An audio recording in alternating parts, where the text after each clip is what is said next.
Assalamualaikum semua. Welcome back to my channel. Nampak bertongkat aku hari ni. Alright guys. So hari ni aku nak bercerita dengan korang. Bukan bercerita ataupun mengulas ke apalah. Macam korang nampak kat thumbnail. So hari ni aku nak bertukar pendapat sebenarnya dengan korang ni tentang isu yang tengah viral sekarang ni, tentang Nur Sajat.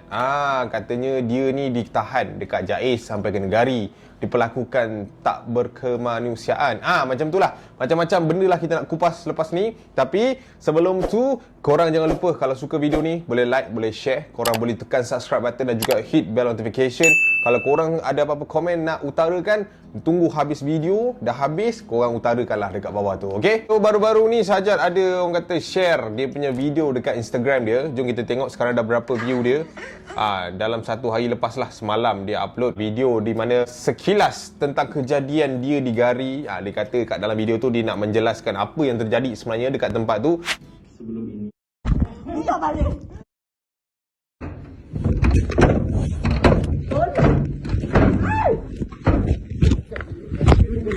Janganlah Gari saya. Tolong. So, aku sure korang dah tengok, mahu tak? Kalau dah sampai 1,016,000. Oh no, 1,116,853 orang dah tengok dalam masa satu hari. Ui, gila. Dengan 14,644 komen. So, macam biasalah, dia bagi tahu yang dia tulis kat caption dia. Assalamualaikum, maafkan saya kalau saya berdiam diri seketika di IG. Terlebih dahulu, video dalam ni menceritakan apa yang berlaku pada diri saya. Walaupun banyak cerita tidak benar keluar di media sosial, cerita bukan dari sumber yang sahih. Saya mengeluarkan video ini menceritakan kejadian saya pada 6 Januari 2021 pada hari Rabu. So, dia kata laporan report pada tahun 23 hari bulan Februari 2018. Pada masa itu saya ada membuat majlis doa selamat dan yasin bersama budak-budak tahfiz di wisma saya, Seksyen 16 Shah Alam. Sepatutnya surat jamin dikeluarkan pihak mahkamah dilengah-lengahkan oleh mahkamah syariah. Saya dikasari, digari dan kata-kata dan tindakan dicederakan begitu rupa. Tangan dan badan saya bengkak. Okey, aku tak nak baca sampai habis. Alright, so secara amnya aku bukan member dia pun. Aku pun bukan family dia pun. And aku pun tak ada dekat dalam bilik soal siasat JAIS tu. Apa yang kita boleh cakap, aku nampaklah dekat komen pelbagai orang kata reaction masyarakat kan. Sebab bila Sajat dah post video ni dekat Instagram, dekat media sosial, secara automatically memang dah jadi viral. Bila viral, mengundanglah respon kan rakyat-rakyat Malaysia yang orang kata mungkin sekarang tak ada kerja kan. So duduk rumah tu tunggu isu semasa.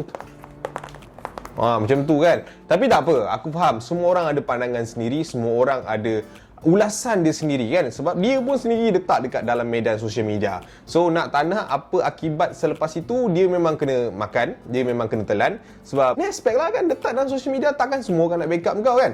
Alright, so selepas itu aku nak beralih ke Instastory dia. Okay, kat Instastory dia pun dia ada update juga. Tapi aku rasa Instastory dia punya update ni dalam maksud dia. Okey, dia ada cakap kat sini, adakah aku seorang kafir, seorang manusia yang tak layak memeluk Islam dan berbuat baik dalam agamaku?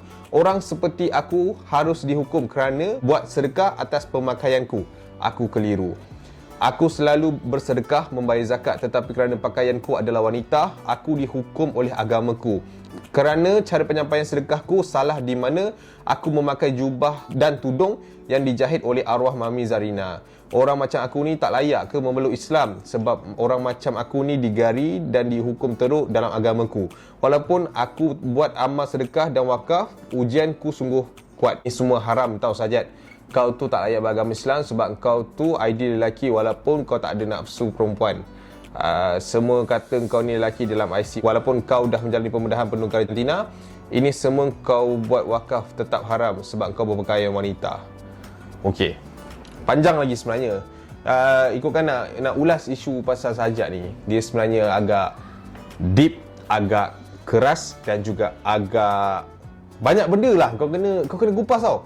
Okey, pada aku ini pandangan aku sahaja.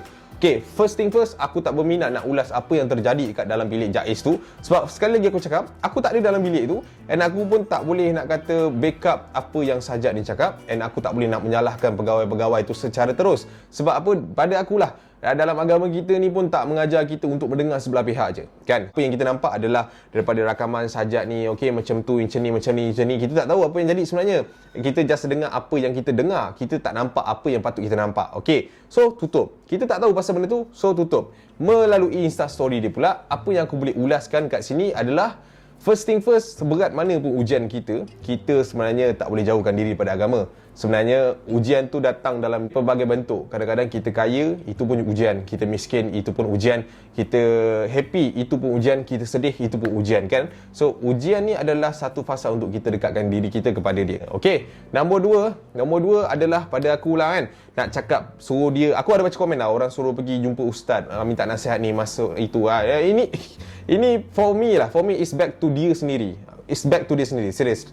Sebab pada aku, sebelum ni pun dah ada ustaz-ustaz yang datang pergi jumpa dia. Aku pun sure yang dia dah jumpa berbagai pihak untuk dia dapatkan nasihat. Dia pun berjalan dekat orang kata jalan yang dia pilih, kan. Ustaz Abiliu pun dah pernah jumpa dia. Dia pun dah sampai ke tanah suci sana dengan berpakaian macam tu. So aku rasa dah banyak dah pihak yang jumpa dia. Pula kalau untuk dia nak fight atas hak asasi manusia, dia macam mana nak kata, pada aku, kalau nak kita contohi perangai dia as a manusia, kita boleh contohi. Contoh, dia rajin sedekah, dia rajin zakat, wakaf and all that thing untuk manusia ke manusia, kita boleh contoh. Kita perlu contoh sebab ada je orang yang banyak duit tapi diorang takut nak bersedekah. Jangan lupa yang kita ni bersedekah takkan miskin sebenarnya. Okay? So tapi when back to hukum Allah, kita tak boleh nak argue lah.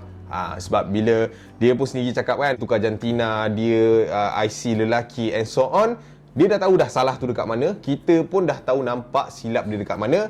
Tapi apa yang aku boleh cakap, kita just doakan yang baik-baik lah. First thing first. Nombor dua adalah kita ni janganlah terlalu macam nak cari sangat salah dia. Asal dia buat salah je, kita nak torture kan. Dia pun masih lagi manusia, dia ada mental, dia ada, aku tak tahulah macam mana dia pakai mental dia, kan. Tapi dia ada satu fasa yang dia pun kena jaga hati dia lah. Macam itulah cerita. Sebab kita as a Muslim, as a manusia, kita kena jaga juga kita punya saudara. Tapi back to hukum Allah, kita memang tak boleh nak fight. Kita memang tak boleh nak argue. Kita memang tak boleh nak kata, aku sebenarnya aku jadi macam ni, aku just satu dosa je, tapi aku ada buat pahala-pahala lain. Dia tak boleh macam tu. Dia bukan bos nak nego-nego. Tak boleh. Dia faham tak? Dia bila cerita pasal hukum, Allah, Tuhan, agama ni dia dalam. It's not about common sense dah sebenarnya. Okay? Kita ni, yang mana korang ni tengok video aku ni, cuma kita ambil iktibar dengan apa yang dia buat, kesilapan yang dia buat. And secara terang-terang pun aku rasa dia pun tahu, daripada dulu lagi orang Malaysia memang takkan terima golongan transgender ataupun LGBT. I mean that budaya memang Malaysia takkan terima. Tapi as a human, kita belum dengar lagi manusia-manusia ni ditindas ataupun diperlakukan seperti pelarian-pelarian dekat Rohingya ke apa semua. Dia tak ada sampai tahap macam tu lah. So LGBT punya budaya kita tak boleh nak terima. Tetapi lagi dia tu beragama Islam, pada aku kita boleh lagi orang kata guide dia supaya InsyaAllah satu hari nanti dia akan ke jalan yang betul. So mungkin lepas ni ada PU ke, ada ustaz ke yang akan tunjukkan the real thing, the real actual benda yang sepatutnya kita sampaikan. Dan apa tindakan dia dekat dalam bilik tu pun ada salah dia, ada salah pihak sana, mungkin kita tak tahu. Just kita, pada aku sekarang ni, leave it alone to dia. Jangan pay so much attention kat dia. 1 juta lebih tengok dia, mau tak member tu. Ada orang kata dia buat benda ni sebagai drama, ada orang kata dia buat benda ni sebagai lakonan, marketing apa so on, kan. Tapi kita still nak tengok benda tu. Maknanya kita dah bagi free marketing kat dia. 1 juta orang tu bukan sikit, Black Note. Ya. So macam mana kita nak hentikan ataupun buka mata dia? Mungkin kita kurangkan sikit kita punya attention kat dia. Kita pay balik attention pada diri kita, perbetulkan apa yang salah, apa yang betul. So kita unite balik as a ummah. Kita jaga diri kita. Malaysia ni pun sekarang dalam keadaan kucak kacir. Daripada kita nak fikir pasal dia punya isu, siapa salah, siapa betul, dia punya, kita nak judge dia agama ini, agama itu, baik kita pandang balik diri kita ni. Kita ni pun bukan senang. Kita dok maki dia dah betul kaya. Kita ni macam mana? kan? Semalam PM dah cakap ada PKP. So besok mungkin aku dah start buat dalgona coffee. So hari ni kita dapat perutusan daripada Sultan, kita dapat Agong daripada Agong, kita dapat tahu yang dia nak laksanakan sampai 1 Ogos ni kita punya darurat. So kita just doakan yang terbaik lah untuk Malaysia. Kita sebagai rakyat Malaysia, jaga kita punya diri, support kita punya frontliner. Yalah, kita fight sampai kita win lah. Nak win tu susah, tapi sampai ke tahap selamat seperti sebelum ni.